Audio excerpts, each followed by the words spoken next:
রঘুনাথপুরের ডিভিসির তাপবিদ্যুৎ প্রকল্পে জলের পাইপলাইন পাততে গিয়ে ফের সমস্যা। আন্দোলনকারীদের সঙ্গে ত্রিপাক্ষিক বৈঠকেও অধরা সমাধান সূত্র।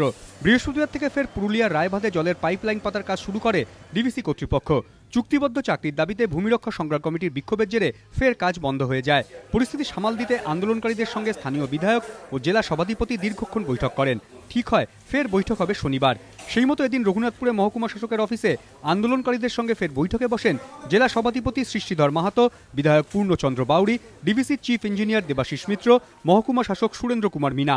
কিন্তু এদিনের বৈঠকেও নিজেদের দাবিতে অনড় আন্দোলনকারীরা।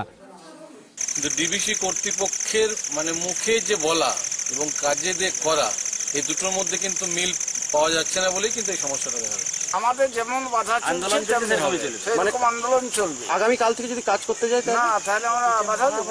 কাদের জন্য এই চুক্তিটা হলো না, কি মনে করছেন? ডিভিসির জন্য হলো, বলুন। ডিভিসি ইঞ্জিনিয়ারের জন্য হলো না, চিফ ইঞ্জিনিয়ারের জন্য হলো না। ওনারা মুখে এক বললেন, লেখার সময় বেঁকে বলছেন। জেলা সভাধিপতির আশ্বাস, আলোচনার মাধ্যমেই মিটবে সমস্যা। ডিভিসি কর্তৃপক্ষ জানিয়েছে প্রকল্পের জটিলতা কাটাতে সব রকম প্রচেষ্টা চলছে। দ্রুত কাজ শুরুর বিষয়ে আশাবাদী তারাও। অংশরাজ সিংহ, এবিপি আনন্দ, পুরুলিয়া।